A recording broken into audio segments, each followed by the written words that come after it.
Hello बच्चों, मेरा नाम गौरव कुमार दुबे है और आज के इस लेक्चर में हम लोग बात करने जा रहे हैं संवैधानिक आयोग अर्थात संघ लोक सेवा आयोग मींस यूपीएससी के बारे में।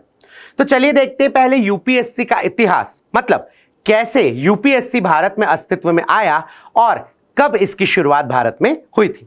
तो बात अगर की जाए बच्चों तो याद रखिएगा, संघ लोक सेवा आयोग की यानी हमारी सिविल सेवाओं की जो शुरुआत है वो ब्रिटिश शासनकाल के दौरान हो गई और ब्रिटिश शासनकाल के दौरान लॉर्ड कॉर्नवालिस को भारत में सिविल सेवा का जन्मदाता कहा जाता है, क्योंकि लॉर्ड कॉर्नवालिस के द्वारा ही भारत में सिविल सेवाओं की शुरुआत की गई। और आप लोग बच्चों जो सिविल सर्विसेज में प्रमोशन में सीनियरिटी का रूल देखते हैं अर्थात वरिष्ठता का सिद्धांत देखते हैं, इसे भी लॉर्ड कॉर्नवालिस की ही देन कहा जाता है। तो ध्यान दीजिएगा, ब्रिटिश शासनकाल में भारत में सिविल सेवा की शुरुआत लॉर्ड कॉर्नवालिस के द्वारा की गई और प्रमोशन में सीनियरिटी रूल यानी पदोन्नति में वरिष्ठता का सिद्धांत भी लॉर्ड कॉर्नवालिस के द्वारा ही प्रतिपादित किया गया। अगर हम प्रथम सिविल सेवा परीक्षा की बात करें तो यहां पर भारतीय सिविल सेवा की प्रथम प्रतियोगिता परीक्षा 16 जुलाई 1855 को लंदन में हुई थी। ध्यान दीजिए बच्चों, परीक्षा जो थी वो भारतीय सिविल सेवा के लिए थी, लेकिन यह परीक्षा आयोजित कहां हुई? लंदन में। और इसीलिए बाद में यह डिमांड उठने लगी कि भारत के लिए सिविल सेवकों की परीक्षा भारत में आयोजित की जानी चाहिए और इसी उद्देश्य से बच्चों लॉर्ड डफरिन के द्वारा एचिसन आयोग का गठन किया गया। ध्यान दीजिए, लॉर्ड डफरिन ने एचिसन आयोग का गठन इस उद्देश्य से किया था ताकि यह पता लगाया जा सके कि क्या सिविल सेवा की परीक्षा भारत और इंग्लैंड दोनों में एक साथ आयोजित की जानी चाहिए, परंतु एचिसन आयोग ने यह सुझाव अस्वीकार कर दिया और एचिसन आयोग द्वारा यह कहा गया कि भारतीय सिविल सेवा के लिए प्रतियोगिता परीक्षा केवल इंग्लैंड में ही आयोजित की जानी चाहिए। लेकिन इसके पश्चात इस्लिंगटन आयोग की गठन किया गया और इस्लिंगटन आयोग ने अपने सुझावों में भारतीय सिविल सेवा के लिए प्रतियोगिता परीक्षा भारत और इंग्लैंड दोनों में एक साथ कराने का सुझाव दिया और इस सुझाव को 1919 के भारत सरकार अधिनियम के द्वारा मान लिया गया। तो ध्यान दीजिए बच्चों, लॉर्ड कॉर्नवालिस ने हमारे यहां पर भारत में सिविल सेवा की शुरुआत की और प्रारंभ में यह सिविल सेवा की परीक्षा लंदन में इंग्लैंड में आयोजित हुई। यह हुई थी 16 जुलाई 1855 को। बाद में लॉर्ड डफरिन ने एक आयोग का गठन किया जिस आयोग का नाम था एचिसन आयोग और एचिसन आयोग के माध्यम से यह पता करने की कोशिश की गई कि क्या भारत में सिविल सेवा की प्रतियोगिता परीक्षा भारत और इंग्लैंड दोनों स्थान पर आयोजित की जानी चाहिए।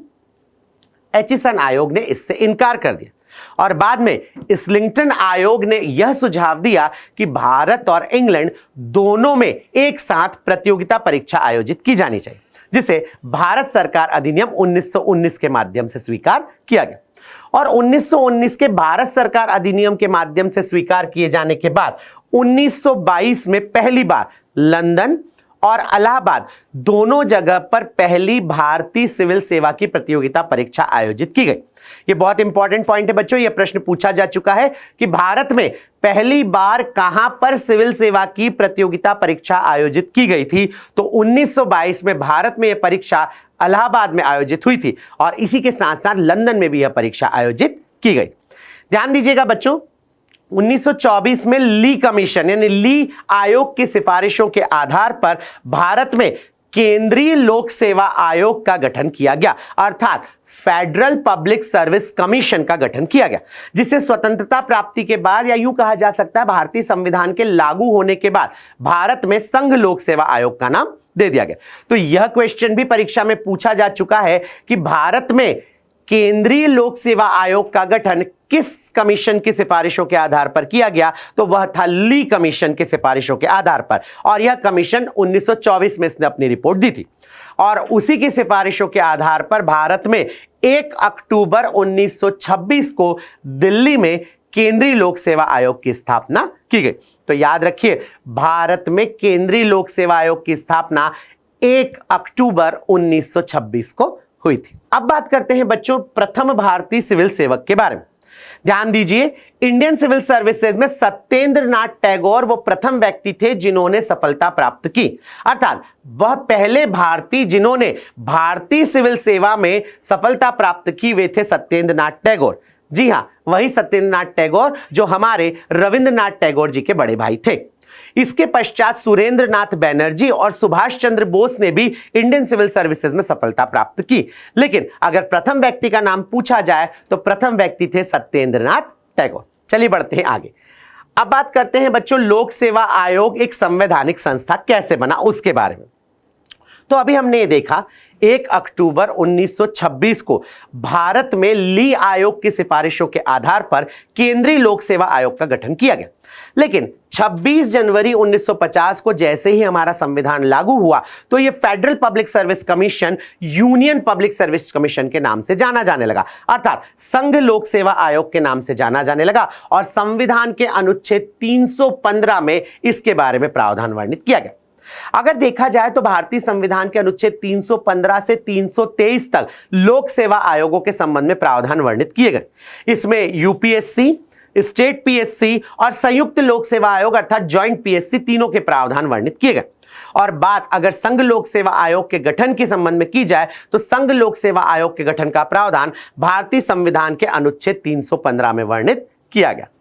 ध्यान दीजिएगा बच्चों, संघ लोक सेवा आयोग में आर्टिकल 315 से 323 तक सदस्यों की नियुक्ति, उनका निष्कासन, उनके कार्य और शक्तियां, उनके द्वारा सौंपी जाने वाली रिपोर्ट और उन्हें दिए जाने वाले वेतन भत्ते सब कुछ वर्णित किए गए। यहीं पर इन्हीं अनुच्छेदों के समूह में राज्य लोक सेवा आयोग और संयुक्त लोक सेवा आयोग के अध्यक्ष और सदस्यों की नियुक्ति, उनका वेतन भत्ते, उनके कार्य और उनकी शक्तियों का वर्णन भी इन्हीं अनुच्छेदों के समूह में किया गया। तो इस प्रकार से हमारा फेडरल पब्लिक सर्विस कमीशन अर्थात केंद्रीय लोक सेवा आयोग 26 जनवरी 1950 से संघ लोक सेवा आयोग के रूप में जाना जाने लगा। अब बात करते हैं बच्चों यूपीएससी के कंपोजिशन अर्थात संरचना के बारे में। ध्यान दीजिएगा, जब 1 अक्टूबर 1926 को भारत में केंद्रीय लोक सेवा आयोग का गठन किया गया तो इसकी संरचना में एक अध्यक्ष और 4 सदस्यों की नियुक्ति का प्रावधान था। लेकिन 26 जनवरी 1950 के बाद जब भारत में संघ लोक सेवा आयोग को संवैधानिक दर्जा प्राप्त हुआ तो यहां पर संरचना भी परिवर्तित हो गई और यहां पर भारतीय संविधान में कुछ इस प्रकार से शब्दों का वर्णन किया गया कि यूपीएससी में एक अध्यक्ष और अन्य उतने सदस्य होंगे जितने राष्ट्रपति द्वारा निर्धारित किए जाएं। और वर्तमान में यदि देखें तो वर्तमान में संघ लोक सेवा आयोग में एक अध्यक्ष और 8 सदस्य कार्यरत हैं। जी हां बच्चों, ध्यान दीजिएगा, अगर हम बात करें भारत में यूपीएससी की तो यूपीएससी में 10 सदस्यों की नियुक्ति के लिए पद स्वीकृत किए गए, परंतु वर्तमान में यूपीएससी में केवल 8 ही सदस्य हैं जो कार्यरत हैं।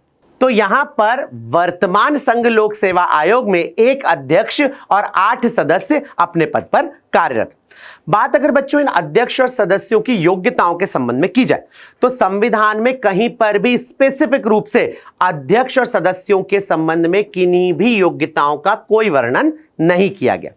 और यहां पर यह भी ध्यान रखिएगा बच्चों कि इतना जरूर मेंशन किया गया है कि सदस्यों के रूप में जिन्हें नियुक्त किया जाएगा उनमें से कम आधे व्यक्ति ऐसे होंगे जो कि केंद्र या राज्य सरकार के अधीन कम से कम 10 वर्षों का सेवा का अनुभव रखते हो। तो यहां पर वो किस फील्ड के होंगे ऐसा स्पेसिफिक कुछ भी नहीं बताया, केवल इतना कहा है कि यूपीएससी के सदस्यों में से कम आधे सदस्यों की नियुक्ति ऐसे व्यक्तियों में से की जाएगी जिन्हें केंद्र या राज्य सरकार के अधीन कम से कम 10 वर्षों का अनुभव हो। तो यही है इसकी संरचना। अब बात करते हैं बच्चों यूपीएससी के अध्यक्ष और सदस्यों के कार्यकाल के संबंध।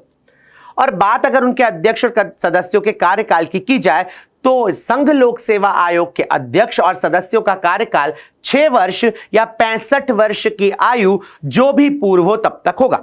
मींस पद धारण करने की तिथि से अगर 6 वर्ष पूर्ण हो चुके हैं लेकिन अभी 65 वर्ष की आयु पूर्ण नहीं हुई है तो भी उन्हें अपने पद से हटना होगा, अथवा उन्हें पद ग्रहण करने की तिथि से अभी 6 वर्ष तो पूर्ण नहीं हुए लेकिन उनकी आयु अगर 65 वर्ष हो चुकी है तो भी उन्हें पद से हटना होगा। तो कार्यकाल है 6 वर्ष या 65 वर्ष की आयु जो भी पूर्व हो। ध्यान दीजिएगा बच्चों, इसी कार्यकाल के कारण भारत में यूपीएससी को एक स्वतंत्र संस्था के रूप में भी कहा जाता है। क्यों? क्योंकि यहां पर अध्यक्ष और सदस्य राष्ट्रपति के प्रसाद पर्यंत अपना पद धारण नहीं करते बल्कि उन्हें कार्यकाल की सुरक्षा प्रदान की गई है। अब बात करते हैं बच्चों यूपीएससी के अध्यक्ष और सदस्यों के निष्कासन के संबंध। तो ध्यान दीजिए, यूपीएससी के अध्यक्ष और सदस्यों को अपने पद से भारत के राष्ट्रपति द्वारा हटाया जाता है।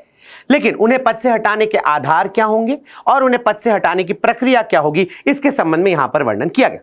तो यूपीएससी के अध्यक्ष या सदस्य को साबित कदाचार अर्थात प्रूव्ड मिसबिहेवियर या इनकैपेसिटी अर्थात असमर्थता के आधार पर अपने पद से भारत का राष्ट्रपति हटा सकेगा, लेकिन उन्हें पद से हटाने के पहले भारत के उच्चतम न्यायालय द्वारा उस मामले में जांच की जाएगी और जांच करके अपनी रिपोर्ट सौंपी जाएगी। उसके बाद ही भारत का राष्ट्रपति उन्हें अपने पद से हटा सकेगा।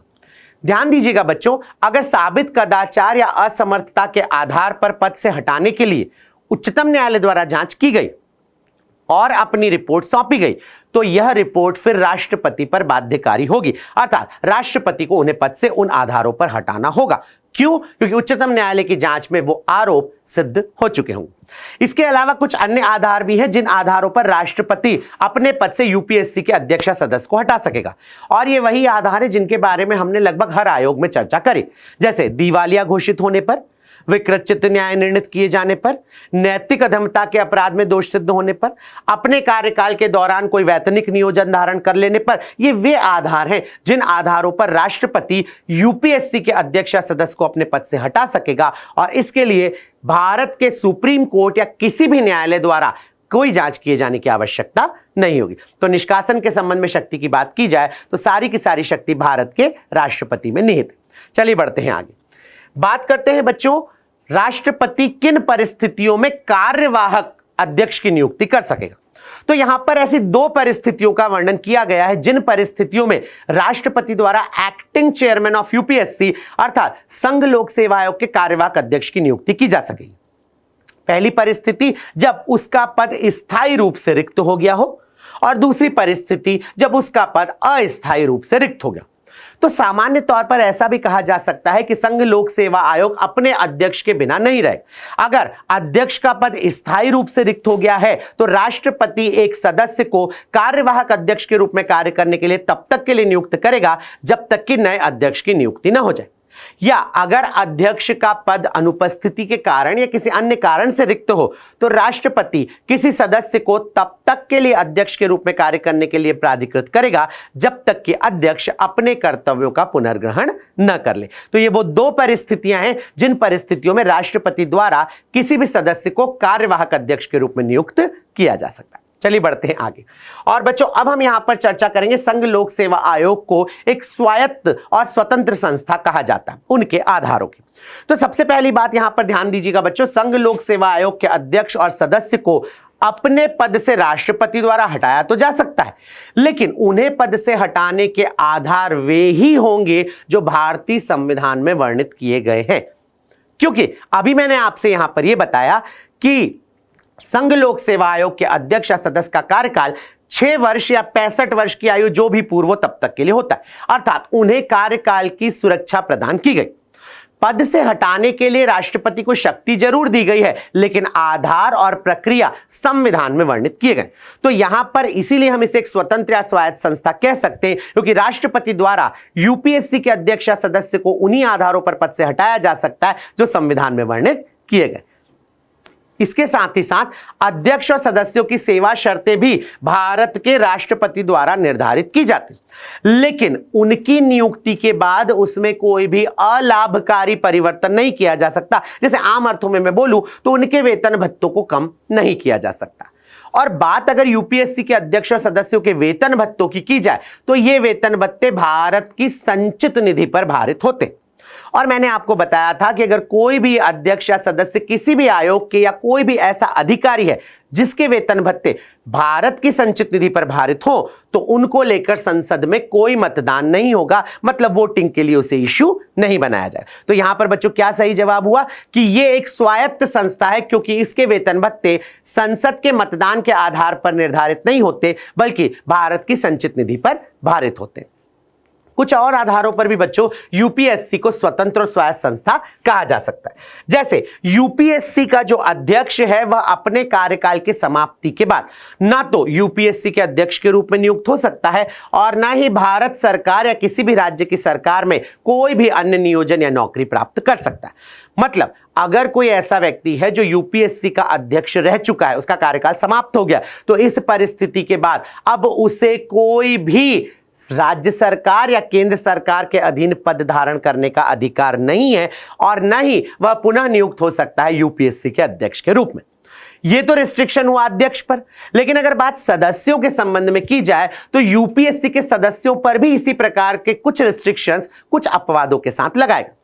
बात अगर यूपीएससी के सदस्यों की जाए तो कोई भी व्यक्ति जो यूपीएससी का सदस्य रह चुका है वह पुनः सदस्य के रूप में नियुक्त नहीं हो सकता और साथ ही साथ वह केंद्र या राज्य के अधीन भी कोई सरकारी पद धारण नहीं कर सकता। लेकिन दो अपवाद है, मतलब वो दो जगह पुनः नियुक्ति के लिए पात्र होगा। कौन कौन सी जगह?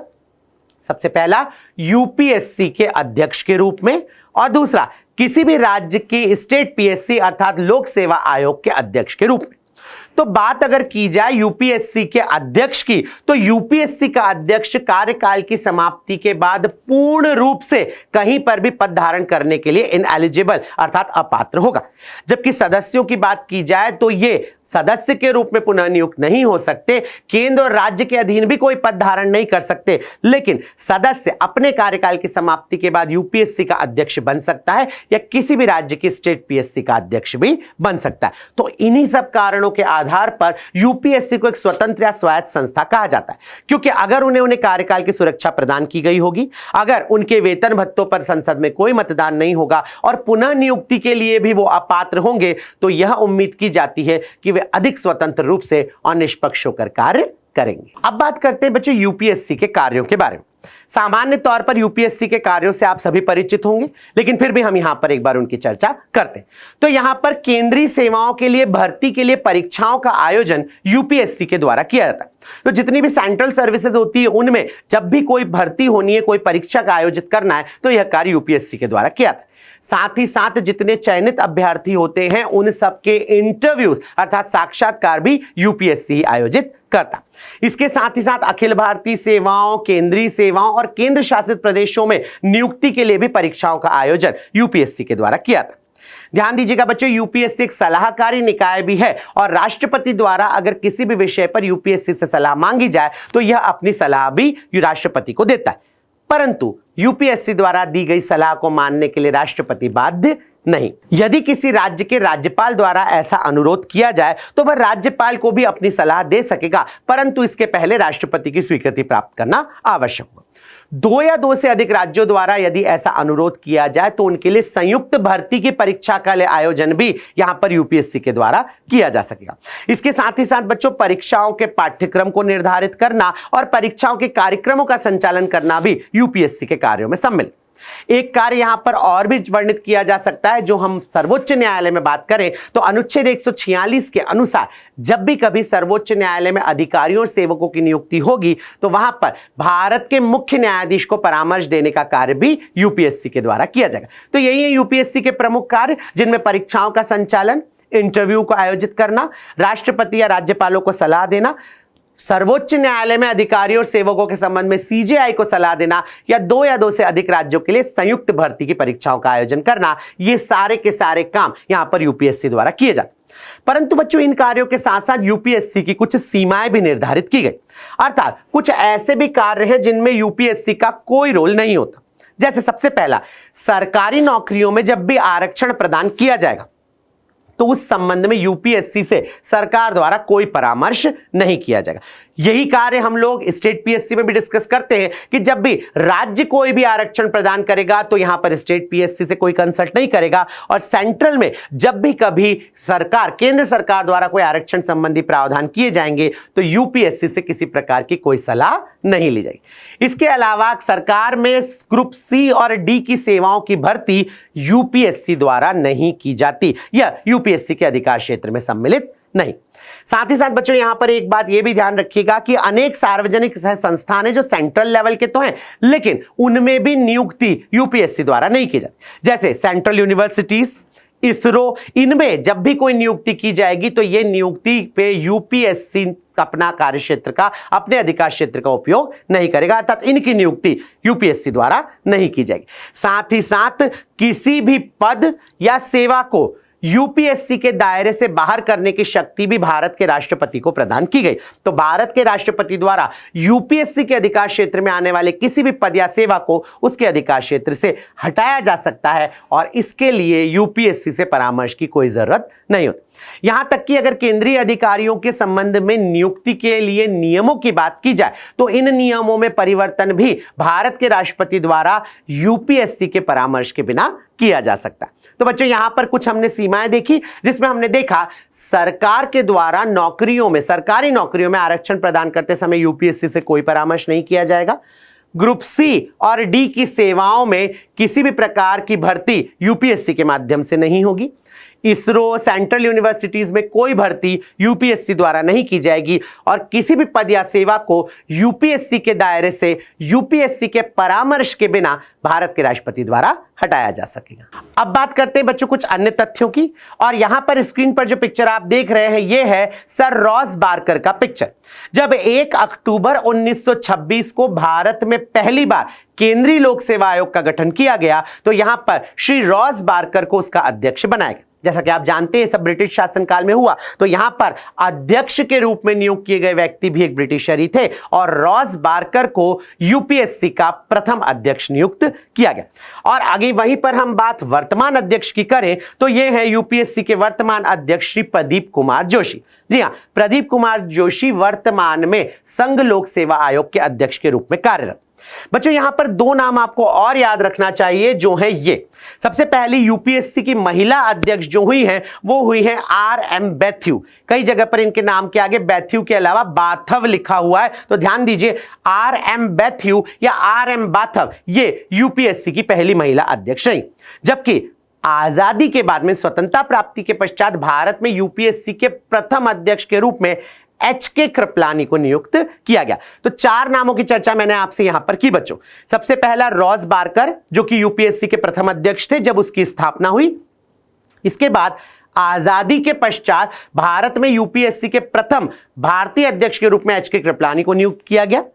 भारत में यूपीएससी की प्रथम महिला अध्यक्ष आर.एम. बैथ्यू बनी, जबकि वर्तमान में यूपीएससी के अध्यक्ष है प्रदीप कुमार जोशी। तो यही है बच्चों आपके संघ लोक सेवा आयोग संबंधी प्रावधान।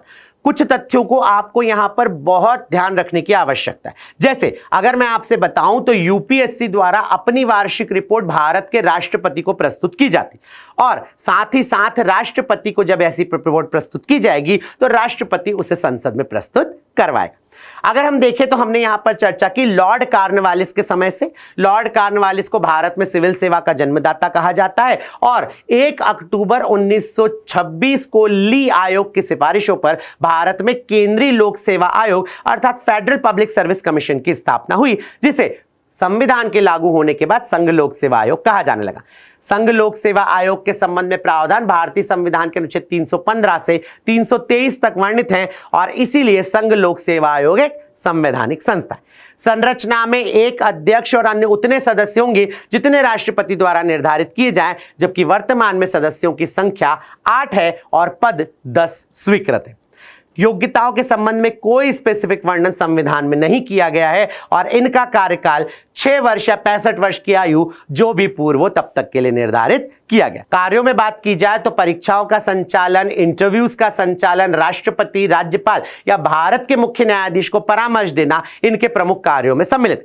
लेकिन आरक्षण के संबंध में इनसे कोई परामर्श नहीं लिया जाएगा। साथ ही साथ कभी भी इसरो या सेंट्रल यूनिवर्सिटीज में किसी प्रकार की नियुक्तियों में इनसे कोई परामर्श नहीं लिया जाएगा। तो यही है बच्चों आपका संघ लोक सेवा आयोग। बच्चों अब बात करते हैं संघ लोक सेवा आयोग के संबंध में कुछ महत्वपूर्ण प्रश्नों। और जैसा कि आप सभी जानते हैं कि आपके सिलेबस में जो कमीशन वाला पोर्शन नया ऐड हुआ है उसमें संघ लोक सेवा आयोग भी एक पोर्शन, लेकिन यूपीएससी संविधान में पहले से मौजूद था, इसलिए यूपीएससी से रिलेटेड क्वेश्चन हमारे यहां पर प्रीलिमिनरी एग्जाम में हमेशा से पूछे जाते हैं। तो चलिए कुछ ऐसे ही क्वेश्चन का डिस्कशन यहां पर करते हैं। पहला क्वेश्चन जो है वो ये कह रहा है कि निम्नलिखित में से भारत में सिविल सेवा का जन्मदाता किसे कहा जाता है। ऑप्शन है यहां पर Lord Dalhousie, Lord Cornwallis, Lord Ripon या इनमें से कोई नहीं। क्या है प्रश्न का सही जवाब? इस प्रश्न का सही जवाब है बच्चों ऑप्शन नंबर बी। जी हां, लॉर्ड कॉर्नवालिस को भारत में सिविल सेवा का जन्मदाता कहा जाता है और यहां तक कि भारत में जो नौकरी में वरिष्ठता का सिद्धांत है, मतलब प्रमोशन में जो सीनियरिटी बेसिस पर हमारे यहां प्रमोशन दिए जाते हैं, जिसे पदोन्नति में वरिष्ठता के सिद्धांत की कहा जाता है, उसकी शुरुआत भी लॉर्ड कॉर्नवालिस द्वारा ही की गई। तो कुछ भी पूछा जाए, चाहे भारत में सिविल सेवा का जन्मदाता पूछा जाए, चाहे पदोन्नति के सिद्धांत का जन्मदाता पूछा जाए, दोनों का जवाब यहां पर लॉर्ड कॉर्नवालिस ही होगा, क्योंकि लॉर्ड कॉर्नवालिस के शासनकाल में ही भारत में सिविल सेवाओं की शुरुआत हुई। चलिए बढ़ते हैं नेक्स्ट क्वेश्चन पर। नेक्स्ट क्वेश्चन में यहां पर पूछा जा रहा है भारतीय संविधान का वह कौन सा आर्टिकल है जिस आर्टिकल में संघ लोक सेवा आयोग का वर्णन किया गया? ऑप्शन है यहां पर 315, 317, 320 या 321। अब अगर मैं आपसे बताऊं बच्चों, तो भारतीय संविधान के आर्टिकल 315 से 323 तक तीनों आयोगों के संबंध में विस्तृत वर्णन किया गया, चाहे फिर वो संघ लोक सेवा आयोग हो, चाहे संयुक्त लोक सेवा आयोग हो, चाहे राज्य लोक सेवा आयोग। लेकिन अगर हम यहां पर उनके गठन के प्रावधान का एक आर्टिकल देखें तो उसका सही आंसर होगा ऑप्शन नंबर ए, अर्थात 315। जी हां, आर्टिकल नंबर 315 से 323 तक बेशक संघ लोक सेवा आयोग के संबंध में प्रावधान वर्णित किए गए, लेकिन उसके गठन का प्रावधान आर्टिकल नंबर 315 में वर्णित किया गया। ध्यान दीजिएगा बच्चों, यहां पर चाहे यह क्वेश्चन संघ लोक सेवा आयोग में पूछा जाए, या फिर आपसे राज्य लोक सेवा आयोग में पूछा जाए, या फिर आपसे संयुक्त लोक सेवा आयोग में पूछा जाए, तीनों के गठन का प्रावधान आर्टिकल नंबर 315 में ही वर्णित किया गया।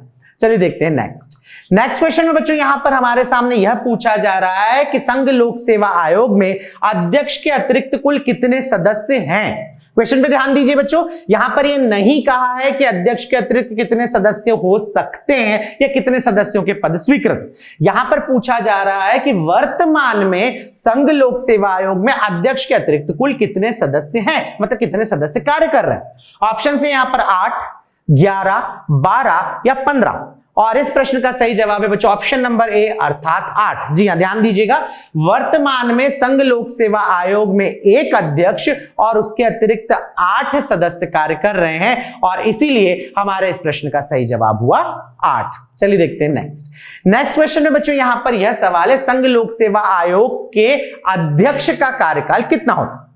ऑप्शन है यहां पर 3 वर्ष, 5 वर्ष, 6 वर्ष या 10 वर्ष। क्या होगा प्रश्न का सही जवाब? इस प्रश्न का सही जवाब है बच्चों ऑप्शन नंबर सी, अर्थात 6 वर्ष। जी हां, क्योंकि अगर हम यूपीएससी के अध्यक्ष की बात करें तो उनका कार्यकाल 6 वर्ष के लिए निर्धारित किया है, और यह 6 वर्ष का कार्यकाल भारतीय संविधान में ही वर्णित किया गया। तो यूपीएससी के अध्यक्ष का कार्यकाल 6 वर्ष का होता है, जो कि संविधान में वर्णित किया।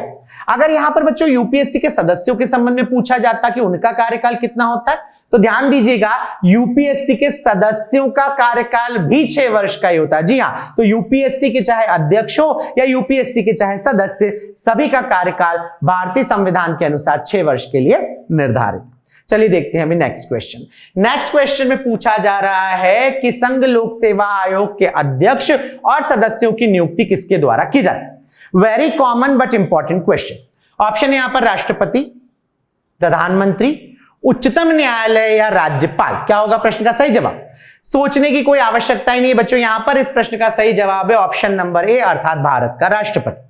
क्योंकि अभी मैंने आपसे यहां पर बताया कि जिस अनुच्छेद 315 से लगाकर जिन अनुच्छेद 323 तक संघ लोक सेवा आयोग के संबंध में प्रावधान वर्णित किया है, वहां पर यह शक्ति राष्ट्रपति को ही प्रदान की गई।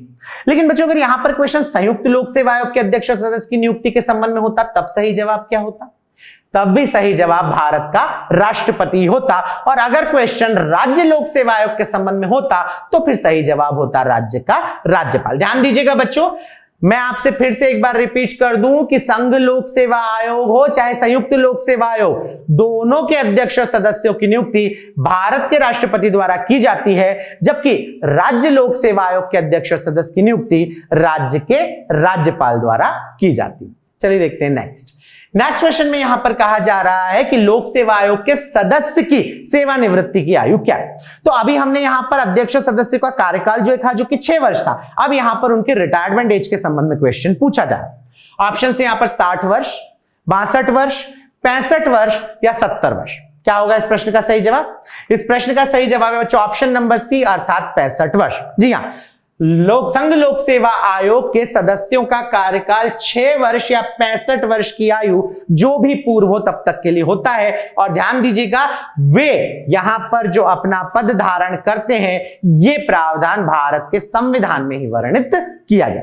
तो संघ लोक सेवा आयोग के सदस्यों की सेवानिवृत्ति की आयु अर्थात रिटायरमेंट एज की आयु भारतीय संविधान के अनुसार 65 वर्ष के लिए निर्धारित की गई है। आते हैं बच्चों नेक्स्ट क्वेश्चन पर। नेक्स्ट क्वेश्चन में हमारे सामने जो सवाल है वो ये है कि वर्तमान में संघ लोक सेवा आयोग के अध्यक्ष कौन। ऑप्शन है यहां पर प्रदीप कुमार जोशी, विनय मित्तल, दीपक गुप्ता या जेपी गुप्ता। और इस प्रश्न का सही जवाब आप सभी को पता है जो कि है ऑप्शन नंबर ए अर्थात प्रदीप कुमार जोशी। जी हां, प्रदीप कुमार जोशी वर्तमान में संघ लोक सेवा आयोग के अध्यक्ष के रूप में भारत में कार्य कर रहे हैं। तो यही है हमारे इस प्रश्न का सही जवाब। चलिए बढ़ते हैं नेक्स्ट क्वेश्चन की तरफ। नेक्स्ट क्वेश्चन में बच्चों यहां पर पूछा जा रहा है संघ लोक सेवा आयोग भारतीय संविधान के किस भाग में वर्णित। तो अभी हमने यहां पर यह बात तो कही कि यहां पर आर्टिकल 315 से 323 तक संघ लोक सेवा आयोग के प्रावधान वर्णित है, लेकिन क्वेश्चन में यहां पर पूछा जा रहा है कॉन्स्टिट्यूशन का वो कौन सा पार्ट है जिसमें संघ लोक सेवा आयोग के गठन का प्रावधान वर्णित किया गया। ऑप्शन से यहां पर भाग 13, 14, 15 या 16। और इस प्रश्न का सही जवाब है ऑप्शन नंबर बी अर्थात भाग नंबर 14। जी हां, आर्टिकल 14 में यहां पर आर्टिकल 315 से 323 तक संघ लोक सेवा आयोग के संबंध में प्रावधान वर्णित किए गए।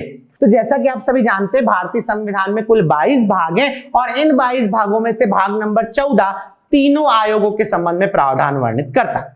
मतलब संघ लोक सेवा आयोग, संयुक्त लोक सेवा आयोग और राज्य लोक सेवा आयोग तीनों के संबंध में प्रावधान भारतीय संविधान के बाद 14 में ही वर्णित किए गए हैं और यही हमारे इस प्रश्न का सही जवाब। चलिए देखते हैं नेक्स्ट क्वेश्चन जो कि ये बात करता है कि निम्नलिखित में से किन परीक्षाओं का संचालन यूपीएससी द्वारा किया जाता है। ऑप्शन है यहां पर सिविल सेवा प्रारंभिक परीक्षा, भारतीय वन सेवा परीक्षा, राष्ट्रीय रक्षा अकादमी परीक्षा या उपरोक्त सभी। कोई कंफ्यूजन नहीं होगा बच्चों, यहां पर इस प्रश्न का सही जवाब है उपरोक्त सभी।